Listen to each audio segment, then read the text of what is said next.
Hai, Assalamualaikum warahmatullahi wabarakatuh. Edisi apa yang akan kita bahas malam hari ini?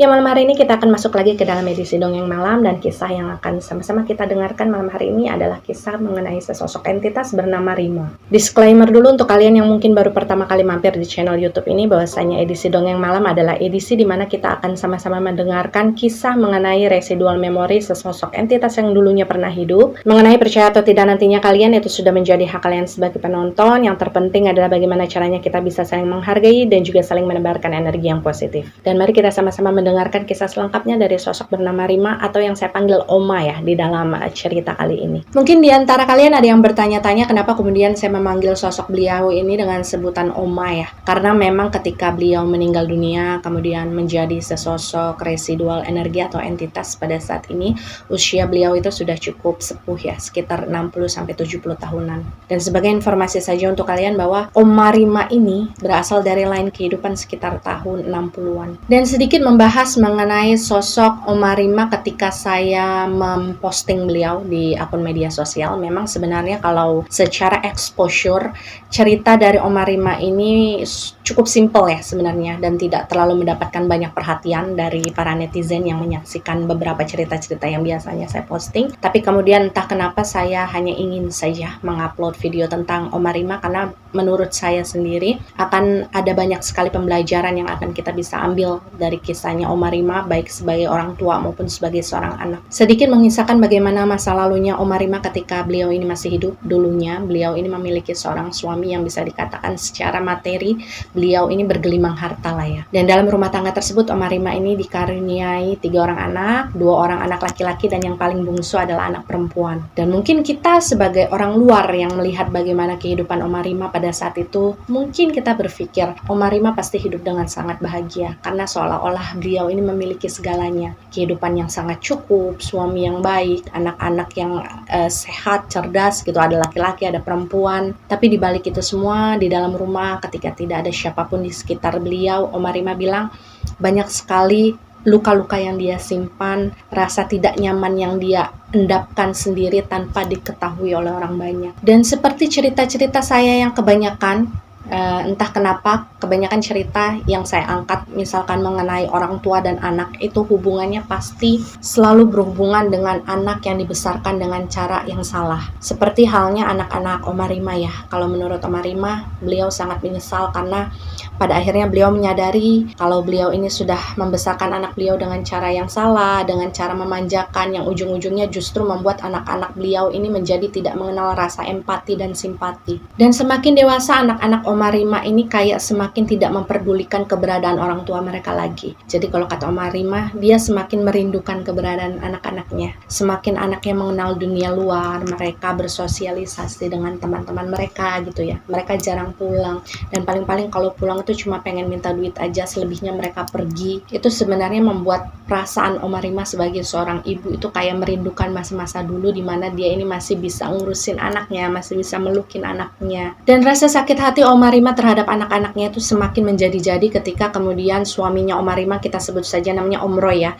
itu jatuh sakit. Dan karena sakitnya yang cukup parah tersebut, Om Roy ini harus dirawat di rumah sakit cukup lama. Jadi memang kalau kata Oma Rima waktu itu, bisa dibilang Om Roy ini sebenarnya bertahan hidup ya karena bantuan obat-obatan dari rumah sakit tersebut dan alat-alat medis yang ada. Meskipun pada saat itu masih sekitar tahun 60-an, cuman kan karena memang Oma Rima dan juga suaminya berasal dari keluarga yang berada, jadi memang mereka pada saat itu bisa mendapatkan fasilitas medis yang cukup baik lah di masanya. Dan Oma Rima bercerita ketika suaminya sakit ya, sempat tidak sadarkan diri juga, itu dia sangat melihat bagaimana anak-anaknya ini sama sekali tidak memperdulikan keadaan orang tuanya, terlebih Om Roy. Mereka itu sibuk dengan urusan mereka sendiri-sendiri. Mereka jarang sekali menjenguk ayahnya. Meskipun mereka datang nih ke rumah sakit, yang mereka tanyakan pertama kali itu bukan bagaimana keadaan ayah mereka, melainkan yang mereka tanyakan adalah segala sesuatu yang berhubungan dengan uang atau jatah mereka lah. Yang paling membuat Oma Rima ini merasa sedih adalah ketika dia lagi pusing-pusing yang ngurusin suami yang lagi sakit ya. Dia lagi sedih-sedihnya pada saat itu merasa bahwasanya hidup dia sedang diterpa sebuah masalah yang sangat berat. Itu yang nemenin dia di rumah sakit sehari-hari sekian lama si Om Roy itu sakit. Itu cuma salah satu pembantunya aja yang memang sudah bekerja cukup lama dengan keluarga mereka. Hingga di suatu hari Om Roy ini memang ditakdirkan meninggal dunia ya. Dan ketika kemudian jenazah beliau ini disemayamkan di rumah duka, di rumahnya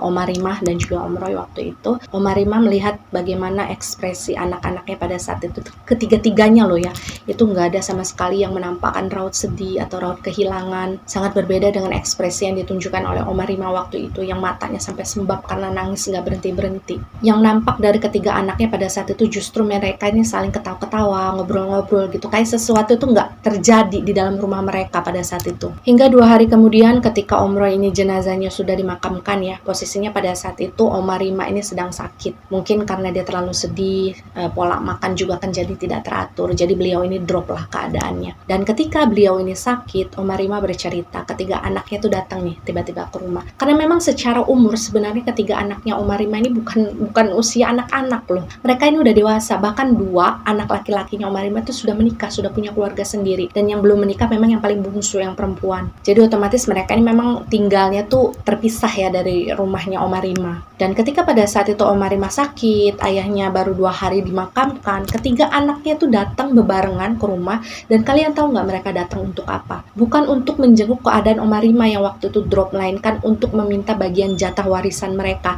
Jadi mereka tuh menuntut agar warisan bapaknya mereka tuh segera dibagikan di hari itu juga. Dan di hari dimana ketiga anaknya Oma Rima ini meminta agar warisan segera dibagikan, Oma Rima ini menyaksikan sendiri bagaimana ketiga anaknya tersebut itu sampai berantem memperebutkan jatah yang mereka inginkan masing-masing dari harta yang ditinggalkan oleh bapak mereka. Jadi pada saat itu anak laki-laki pertamanya Oma Rima itu menuntut jatah warisan yang paling besar dengan alasan bahwa ya dia yang paling berhak karena dia anak tertua. Sementara anak bungsunya Oma Rima yang pada saat itu adalah seorang perempuan dan belum menikah juga menuntut jatah yang paling banyak karena merasa ya saya kan belum menikah, saya belum ada yang menghidupi, jadi saya yang lebih berhak untuk mendapatkan jatah lebih banyak. Sedangkan anak kedua Oma Rima pada saat itu yang nggak terima dong dengan permintaan kakak dan juga adiknya. Dia merasa bahwa saya juga berhak untuk mendapatkan jatah yang lebih besar karena pada saat bapak mereka sakit, dia tuh ngerasa dia yang paling sering ngejenguk datang ke rumah sakit. Dan pertengkaran ketiga anaknya itu terjadi berlangsung gitu di depan mukanya Oma Rima yang waktu itu sedang drop kondisi badannya. Dan hal tersebutlah yang membuat Oma Rima ini merasa sedih. Dia merasa sangat sedih karena begitu banyak hal yang sudah dilakukan Oma Rima untuk membesarkan anak-anaknya. Secara materi, secara non-materi, banyak harapan yang Oma Rima gantungkan kepada anak-anaknya ya. Setidaknya berilah perhatian itu sedikit aja ke Oma Rima di saat beliau ini sedang sedih, di saat beliau ini sedang sakit. Nggak lebih, Oma Rima nggak meminta banyak. Hingga di hari itu Oma Rima ini bilang dia sudah sampai di titik di mana dia sudah sangat lelah dengan semuanya. Karena hal tersebut bukan kali pertama nih anak-anaknya berantem memperebutkan harta, memperebutkan warisan. Bahkan ketika ayahnya baru aja dimakamkan, ibaratnya tanah kuburan itu belum kering, mereka sampai bertengkar di depan Oma Rima untuk berebut harta. Oma Rima itu cuma kangen gimana sih suasana rumah di mana orang tua itu bisa ngobrol dengan anak-anak, bisa menanyakan keseharian mereka seperti apa, bisa menanyakan keadaan cucu mereka itu seperti apa. Justru yang terjadi sebaliknya ya dalam keluarganya Oma Rima. Setiap kali ketiga anaknya berkumpul di rumah itu pasti bertengkar, nggak pernah enggak. Dan saya ingat benar ketika kami berkomunikasi, Oma Rima itu bilang begini, mungkin masa-masa bahagia saya untuk hidup di dunia itu sudah berakhir setelah papi mangkat.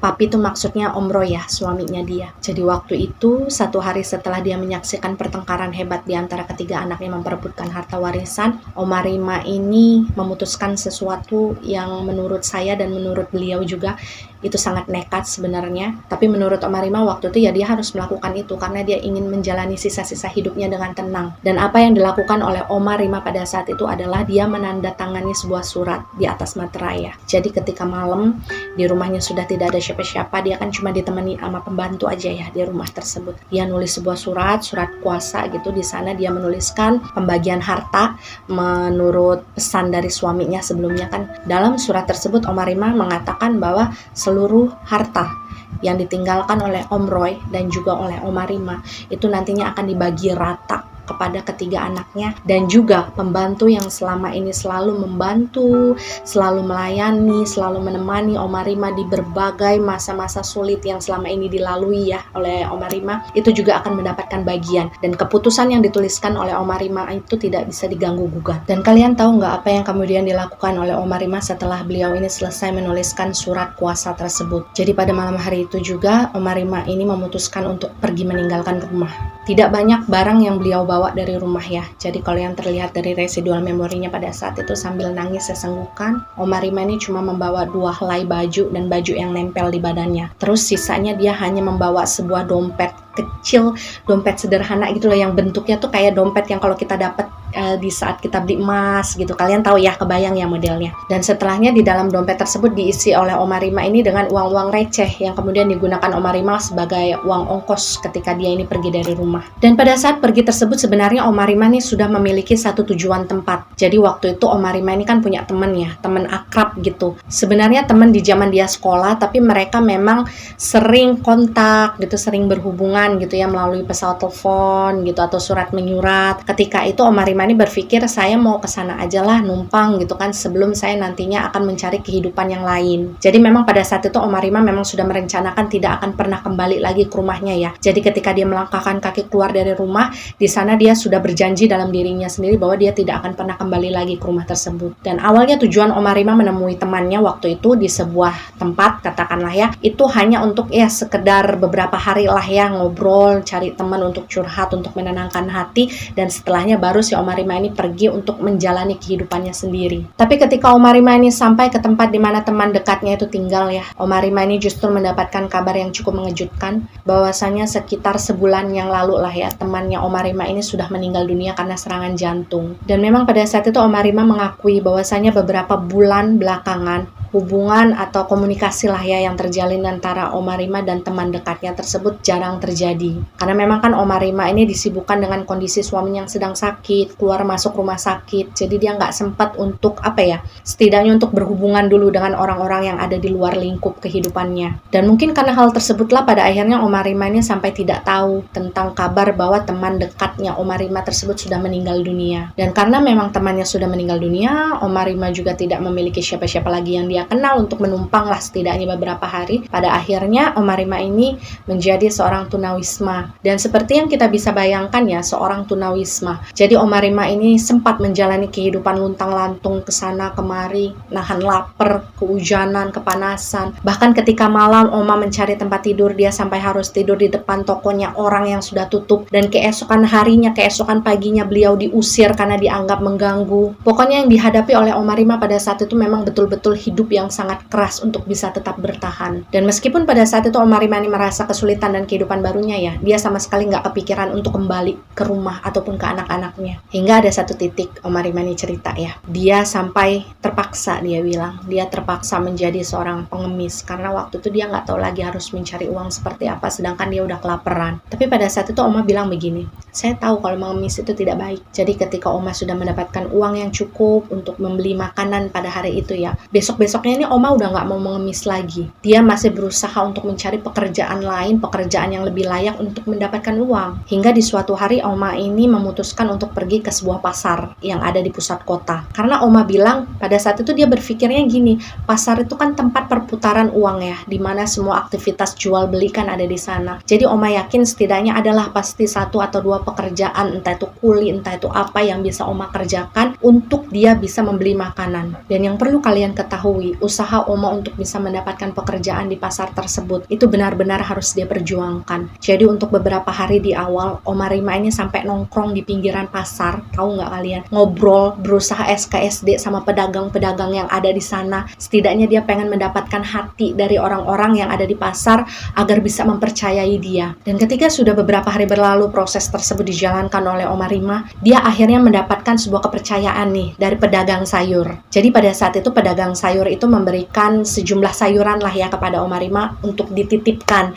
Jadi Oma Rima ini sistemnya dia yang menjualkan barang orang tersebut. Nah, nanti dari berapa banyaknya sayuran yang terjual oleh Oma Rima, nanti Oma Rima ini akan mendapatkan persenan lah. Kata Oma Rima sebenarnya hasil yang dia dapatkan dari usahanya yang seperti itu emang nggak banyak, tapi dia sudah sangat bersyukur setidaknya dari sana dia bisa makan, kemudian dia juga bisa mengenal banyak orang dan bisa memiliki teman. Dan memang dalam menjalani proses tersebut Oma Rima mengaku pada saat itu kondisi fisik dia itu sudah tidak fit lagi 100%. Jadi sesekali Oma Rima ini memang suka merasa sakit badannya, suka meriang gitu ya. Ya drop lah kondisinya, jadi gampang drop. Hingga kemudian ketika Oma Rima ini sudah menjalani kehidupannya sebagai seorang pedagang sayur di pasar tersebut mungkin sekitar 1 tahunan lah ya. Oma Rima ini sebenarnya keadaannya sudah drop. Cuma pada saat itu beliau ini memaksakan untuk tetap bisa bekerja karena kan beliau butuh uang ya. Tapi mungkin karena pada saat itu kondisi Oma Rima ini sedang drop kan ya. Ketika dia sedang berjualan di pasar, tiba-tiba saja Oma Rima ini jatuh pingsan. Dan ketika beliau pingsan, teman-temannya kan yang pedagang-pedagang lain yang ada di pasar tersebut membawalah Oma Rima ini untuk diobati ke puskesmas. Dan ketika sampai di puskesmas, kan pasti pihak medis itu bertanya, ya ini yang bertanggung jawab siapa, keluarganya siapa. Dan pada saat itu mungkin teman-temannya Oma Rima kan bingung ya menjawabnya gimana, karena mereka juga nggak tahu Oma Rima ini keluarganya di mana. Dan karena hal tersebutlah pada akhirnya Oma Rima ini ditempatkan di sebuah panti jompo. Jadi kemungkinan pada saat itu pihak puskesmas itu menghubungi lah ya salah satu panti jompo yang ada di sekitar sana. Mereka mungkin mengatakan bahwasanya Oma ini ditemukan pingsan, kemudian keadaan kesehatannya sedang tidak baik, sedangkan beliau ini tidak ada keluarga yang bisa merawat. Dan sejak saat itulah karir Oma Rima sebagai seorang pedagang sayuran di pasar berakhir ya, karena beliau sudah benar-benar full ditempatkan di panti jompo dan tidak diizinkan lagi keluar untuk kemana-mana. Kalau kata Oma Rima, mungkin sebagian besar orang yang mendengar ketika seseorang dipindahkan ke panti jompo itu adalah sesuatu yang kejam dan menakutkan. Tapi kalau bagi Oma Rima sih enggak sih ya, biasa aja. Karena menurut Oma Rima gini,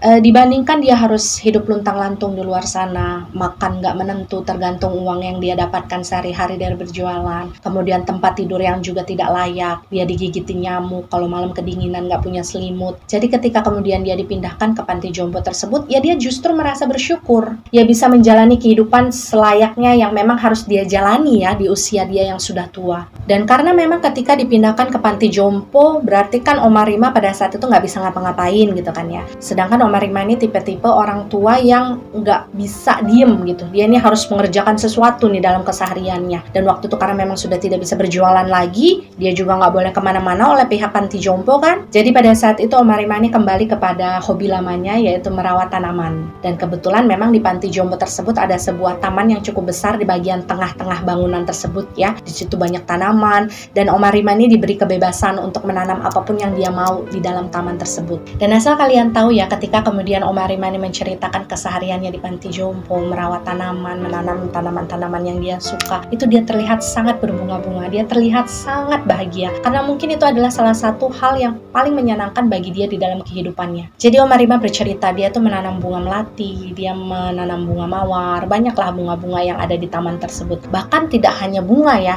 tapi beliau juga menanam sayuran, misalkan seperti timun, kemudian seperti daun kemangi, cabai, tomat, dan semuanya tuh tumbuh dengan subur. Jadi Oma Rima ini merasa senang ketika tanaman-tanaman tersebut udah tumbuh gitu kan ya, kemudian dipanen kan oleh pihak panti jompo, hasilnya itu bisa dimanfaatkan untuk makan orang-orang yang ada di sana. Jadi Oma Rima tuh bilang gini, saya senang ketika saya sudah tua, saya masih bisa bermanfaat bagi orang lain meskipun itu tidak melalui materi. Oma sangat menyukai kehidupannya di panti jompo ya, karena menurut Oma, orang-orang yang ada di sana itu sangat menghargai dia. Memang banyak orang yang seumuran dengan Oma, otomatis kan setidaknya Oma pasti punya teman lah ya yang sebaya, jadi kalau diajak ngobrol gitu kan itu nyambung. Tapi di luar itu menurut Oma, karyawan-karyawan yang bekerja di sana, petugas-petugas yang merawat dia sehari-hari, itu orangnya sangat baik. Bahkan Oma ini sudah menganggap mereka itu seperti anak-anak Oma sendiri. Tapi bagaimanapun kebahagiaan yang Oma Rima dapatkan ketika dia tinggal di panti jompo, tetap ada satu rasa kesedihan yang tidak pernah bisa Oma Rima hindari, yaitu masa-masa dimana ketika ada nih keluarga dari orang yang dirawat di panti jompo tersebut misalkan datang untuk menjenguk. Biasanya kan kalau orang-orang yang menjenguk gitu menjelang hari-hari besar keagamaannya, misalkan kayak pengen lebaran atau pengen Natal, pengen puasa gitu. Itu kalau kata Oma Rima pada saat itu banyak ya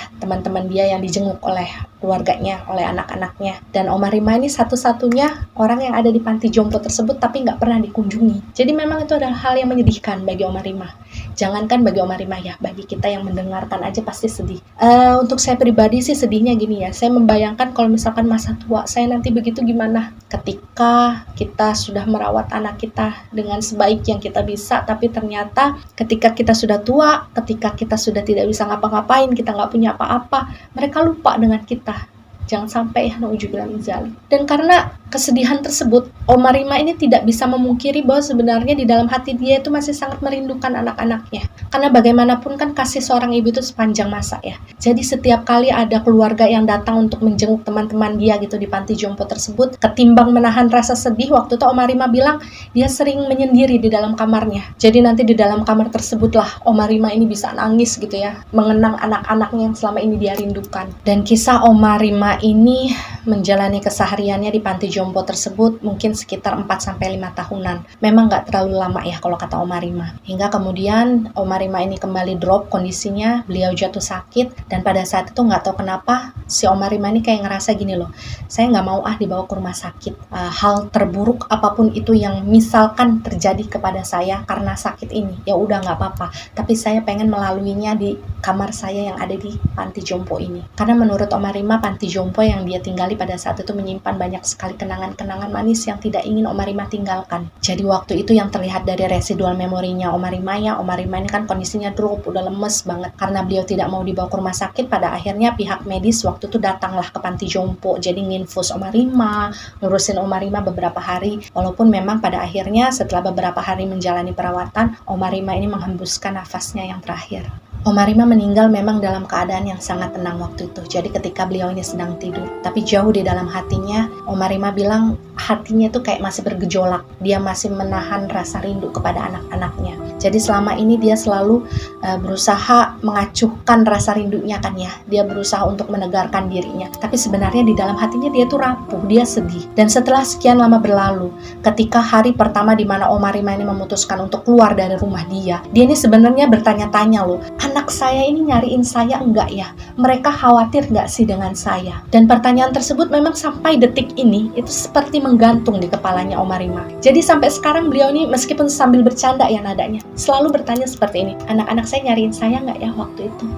Mereka tahu nggak ya saya meninggal di mana? Dan mungkin kita akan merasa heran ya, kenapa sosok sebaik dan seikhlas Oma Rima ini residual energinya kok masih belum sirna gitu. Dan memang pertanyaan macam itu hanya akan bisa kita kembalikan kepada pemilik hidup ya, pemilik skenario hidup, yaitu Gusti Allah Subhanahu wa Ta'ala. Bahwasanya setiap manusia itu pasti menyimpan tabir tersendiri di dalam hatinya. Mungkin masih ada sedikit banyaknya perasaan di dalam hatinya Oma Rima ini yang masih belum ikhlas ketika beliau ini pergi atau tiada tanpa ditemani oleh orang-orang yang beliau cintai. Jadi kayak semacam merasa tidak terima ketika dia merasa tidak diperdulikan sama sekali oleh anak-anaknya. Dan di akhir komunikasi kami yang sebenarnya berlangsung secara singkat ya, beliau ini hanya mengatakan bahwa dari dalam hati beliau yang paling dalam, beliau mengharapkan anak-anaknya itu semua bisa berbahagia dan bisa merasa cukup dengan apa yang sudah beliau dan suaminya tinggalkan. Beliau juga berharap bahwasanya setelah beliau tidak ada, tidak pernah ada lagi pertengkaran yang terjadi di antara ketiga bersaudara tersebut. Karena menurut Oma Rima, setiap kali beliau menyaksikan pertengkaran yang terjadi di antara ketiga anaknya, itu seperti menyakiti dirinya sendiri. Karena itu semacam menjadi bukti bahwa selama ini Oma Rima ini sudah gagal mendidik anak-anaknya. Meskipun saya sendiri tidak tahu ya, apakah kemudian anak-anaknya Oma Rima ini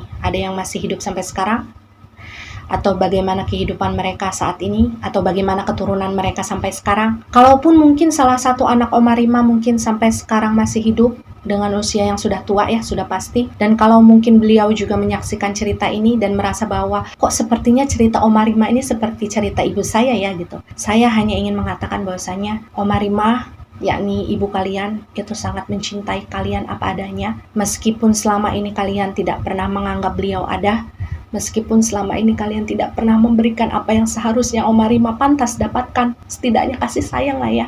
Tapi Oma Rima ini selalu membawa nama kalian di dalam doa beliau dan selalu mengingat kalian bahkan hingga akhir kehidupannya. Saya juga berharap bahwasanya semua pengorbanan yang sudah dilakukan oleh Oma Rima terhadap kalian anak-anaknya itu tidak berakhir dengan sia-sia. Semoga kalian menjadi sesuatu yang diharapkan Oma Rima, menjadi orang yang jauh lebih baik, menjadi orang yang jauh lebih empati dan simpati kepada sesama. Selebihnya saya mohon kepada kalian untuk bisa mendoakan beliau, karena bagaimanapun Oma Rima pantas untuk mendapatkan tempat yang jauh lebih baik saat ini di dalam prosesnya. Dan ada satu hal yang paling menyedihkan, saya sudah berusaha untuk menahan air mata untuk mengungkapkan akhir dari komunikasi kami.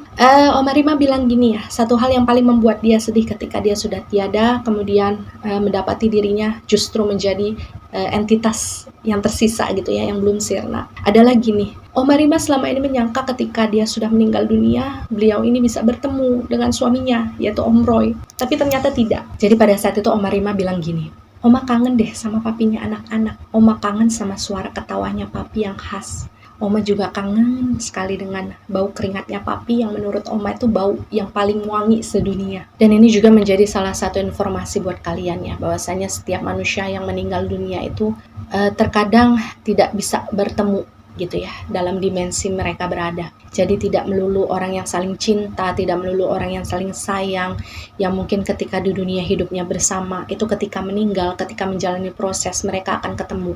Mungkin ada yang ketemu, tapi itu hanya beberapa, dan itu juga setelah menjalani berbagai macam proses, hingga kemudian mungkin semesta menakdirkan dia itu bisa bertemu dengan orang yang dia inginkan. Dan seperti yang saya bilang di atas, bahwasannya kisahnya Oma Rima ini memang sangat sederhana ya, dan sangat singkat, tapi menyimpan banyak sekali pesan-pesan yang sangat berharga kalau menurut saya untuk kita semua. Salah satu pembelajaran yang bisa kita ambil sebagai seorang ibu adalah di sini sangat penting peranan kita untuk bisa mendidik anak-anak kita, menanami nilai-nilai kebaikan, nilai-nilai empati dan simpati kepada anak-anak kita itu sejak mereka dini. Bahwa dengan memberikan segala fasilitas, dengan memberikan segala kemudahan, dengan memberikan sesuatu yang sifatnya dimanjakan, itu tidak selalu berdampak baik bagi mental dan perkembangan anak-anak yang seharusnya tahu bahwasanya kehidupan di luar sana itu keras. Dan bagaimana peranan kita sebagai orang tua untuk bisa mengajarkan kepada anak-anak bahwa apa yang mereka mau itu tidak bisa selalu mereka dapatkan dengan hanya menengadahkan tangan kepada orang tua. Bahwa segala sesuatu yang mereka inginkan harus mereka dapatkan dengan kerja keras, dengan kemampuan mereka sendiri, dengan integritas mereka sendiri.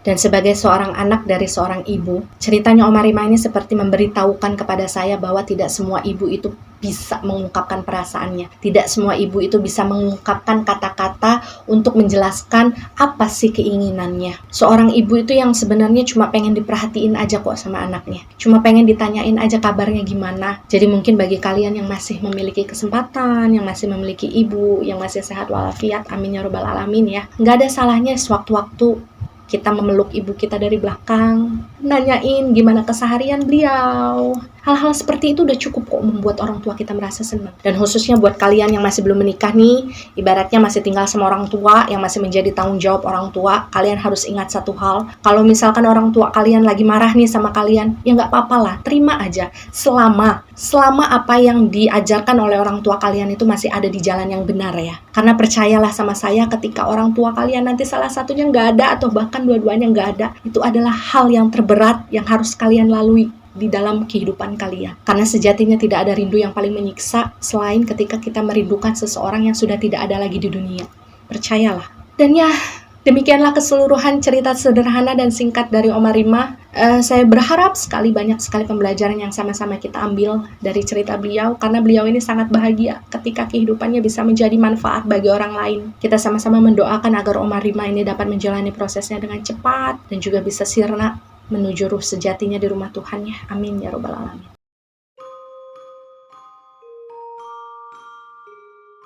Ya, percaya atau tidak itu adalah hak kalian sebagai penonton setia. Jika kalian percaya dengan cerita ini, maka jadikan cerita ini sebagai pembelajaran. Jika kalian tidak percaya dengan cerita ini, maka cukup jadikan cerita ini sebagai dongeng malam biasa. Terima kasih yang sudah nonton, terima kasih yang sudah subscribe. Jangan lupa di like, di komen, dan di share supaya teman-teman kalian bisa ikut menonton video ini. Selamat menjalankan ibadah puasa bagi yang menjalankan. Sampai jumpa di video-video berikutnya. Wassalamualaikum warahmatullahi wabarakatuh.